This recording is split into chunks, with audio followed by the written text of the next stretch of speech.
Well, nice to meet you. Same. I've been doing this 21 years, and it occurred to me walking today that this is the first time I've had a new athletic director at Kentucky. So I would say for me and Lynn, just as an extension for the fan base as a whole, if there were one or two things that they should know about you, what would they be? Well, can I start with a few things? One, I think what you just said, it's incredible to be here. This is an incredible place, and it's incredible to follow Mitch. I'm humbled to follow in his footsteps and to have been here for that long and have made such an impact on Kentucky athletics for so many years is incredible. I think second, Matt, congratulations to you and the I'd say the enterprise that you've built around KSR. It's impressive, the voice of the fan base that you've built, and I'm just glad that we can connect and that hopefully we'll look forward to doing this lots of different times. But I'd Thank say you. for me, listen, I'm incredibly excited to be here. Our family is incredibly excited to be here and be part of Big Blue Nation. Uh, you know, this place is so attractive because of the championship standard that's been built here over so many years by Mitch and others. And I think part of it is this place is built for the future, and I think that's part of what is so exciting, so attractive about the University of Kentucky athletics is that as college athletics continues to evolve, we are built for this moment. We are built to take ground through this change. And so I think for me, what you're going to find is someone who's going to embrace that change, embrace that opportunity. That's going to give 110% every day to Big Blue Nation to work and make good on the promise of what Big Blue Nation and what Kentucky athletics means to the Commonwealth. When you say that Kentucky is built for this change, I mean, I assume to some extent you mean the change in college athletics in Sure. general. And Right. why do you think Kentucky specifically is built for it? Yeah, two things. I think one, all of the work that's already been done around the Champions Blue setup, right? I think creating the LLC setup to be commercial, to take advantage of opportunities that arise, right? It's going to be a continuing evolving landscape. And so the need to be nimble is incredibly important. I think the second part of that, Matt, is that Big Blue Nation is this differentiator. It's a separator. The amount of kind of uncommon passion, um, around our place in this program. And not only will it have the structure to excel, it also has the scale, the passion of a fan base that when it takes more, right? And I think we all know that college athletics, as it evolves, will take more, right? Whether that's more fans to show up, more fans to invest, more donors to step forward, all of that matters. And so I think we are built for this moment and that we have the structure and ultimately we'll be able to capitalize. Let me ask you about the last one of those points. I mean, the Kentucky, unlike some schools in the SEC, while we do have a big fan base, it's not a state with a ton of, it's not a rich state. It's not a state necessarily even with a ton of huge boosters. Hmm. When where does the revenue beyond commercial enterprises? I mean, do you one could look and go, Kentucky's never going to have Texas or Texas A&M or even Ohio State's donor alumni base. How do they compete against that? Every single opportunity in college athletics is different. And Kentucky is separated by the fact that our fans care so much about this place. Now, to your point, listen, we've got it. Each and every one of us has to do more because we're in this place where college athletics is changing and the environment is changing. And so we are in a place where we're all going to have to dig deeper together. Okay, I don't mean to, I don't want to just talk about money, but like when you say that, a fan might look at that and go, I don't know how much deeper I can dig. What do you mean by that? Well, that's a great point. The way I always frame it is that all we need is everybody to do one more, right? And so what that might mean is come to two games instead of one, buy five season tickets instead of four. And you know what? Raise your flag up one notch higher. Wear your hat one more day. Put your bumper sticker on a little bit.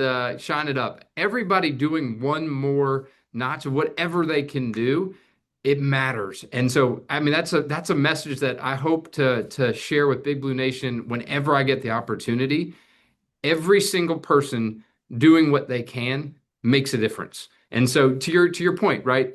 Maybe financially isn't the spot that someone can contribute. That's okay. We need everybody to do their part, and we're going to have to keep raising that game. This standard of championship excellence is not going to go down. We will continue to deliver on that promise.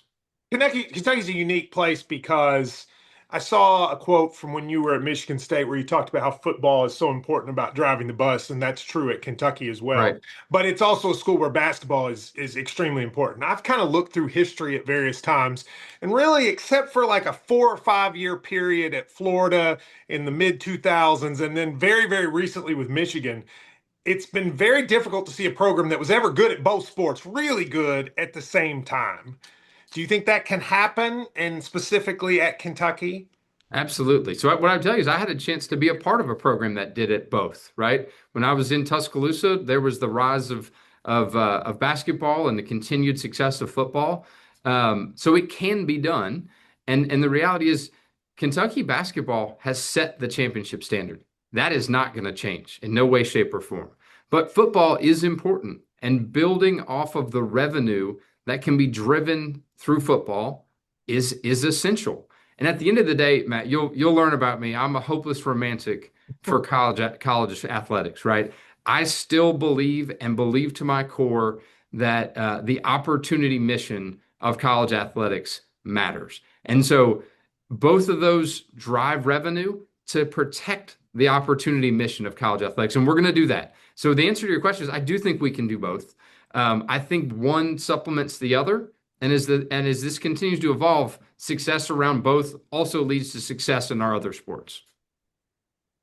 I had an AD at a different school a couple years ago say to me, look, whether athletic directors want to say this or not, going forward, you're going to have to pick two, three, four sports to be really good and get your primary investment. You just will not be able to just fund them all at an elite level. Do you agree or disagree with that statement?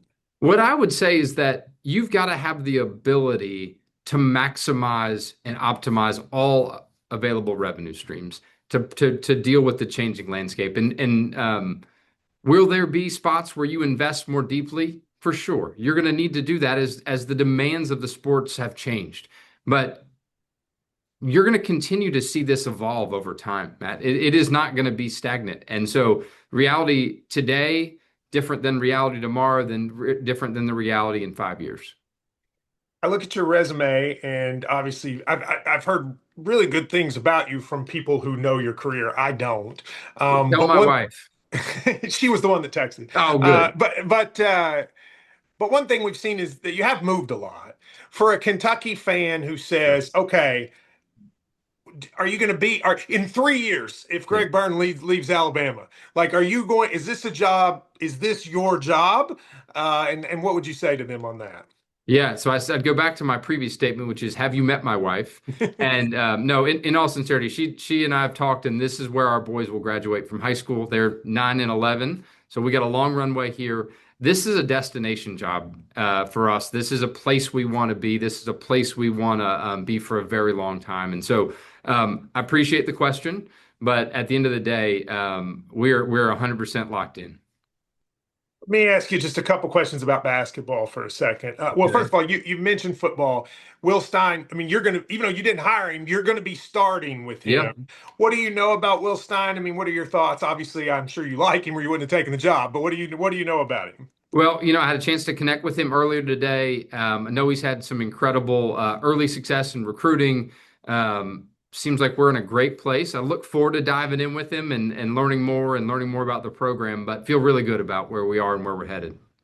Basketball. So this is obviously a school that you know, has had a ton of success, not been what it's wanted to be in the last few years. Just what do you see is the way for Kentucky basketball? Like from the outside, you look in and go, okay, obviously it's been amazingly successful historically. What do you think it needs to do now to kind of take a step forward, or have you gotten a chance to look in Yeah, enough to know? Matt, I'd say, I mean, the brand of Kentucky basketball, there's none better and none bigger. And so from the external side, this is an incredible program and one that I can't wait to be a part of. I'll tell you, I had a chance to visit with Coach Pope this morning. I feel great about what we're doing, but I've got to get here and dig in, and that's listen, that's part of this role is to get here, listen, learn, see how I can help, see where I can provide, whether it's resources or helping with different things that he needs from me. I'm all in for that, and these are partnerships, right? These are partnerships where the athletic director and coaches, all of our coaches, we're working together, shoulder to shoulder, to drive to the same end. I know you have other people, so I'll just a couple more and then I'll let you go. Do you, over the last few years, the thing I hear the most complaints about in the last 7 or 8 years has been fan experience at the games, Okay. or even sort of feeling a connection with the athletic department, that kind of thing, the university as a whole. I think that's most people would say that's the thing the fan base needs the most. What are your thoughts? I know you don't know about what's happened here, but just in general on those issues. Well, I'd tell you that first and foremost, the fan base is going to be tired of seeing me because I'm going to be out every day, and that is how I'm going to be as best I can. And so whether it's walking down the street or at a game, I'd just say any member of Big Blue Nation, like say hello. I want to meet you. I want to get to know you. And then the second part, game day experience is essential, right? And so I think um, take a look at all that when we get here and get to games. The environment at Kroger Field, the environment in Rupp and Memorial, all those, certainly reputationally incredibly good. But take a look at all that. We've got a great team here, and what a team I can't wait to be a part of. Right, I met with the senior staff, the whole staff earlier today. Um, they have done an incredible job building this place, and I'm just excited to be joining that team. uh, Sort of last thing, if I'm a fan, like a lot of my audience are not people who even get to go to the games, right? Who even a lot of them have never been in Rupp Arena. Some of them may get to go to football, but not a lot. And I hear this a lot about modern college sports. I know we need to get money. I get it. Like they accept that, but also like I can't do it.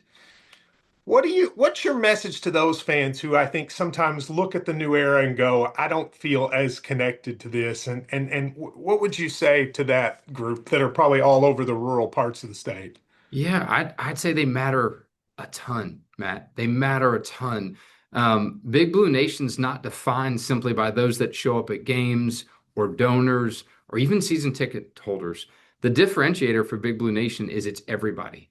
And so I said it earlier, whether it's raise that flag a little higher, wear the hat to the grocery store, put that bumper sticker on and shine it just a little bit so it, gets in somebody else's view, all of that matters. And so I would tell you is that's my message to every member of your audience, of this fan base is you matter, and what you do to support Big Blue Nation, to support our athletes is important.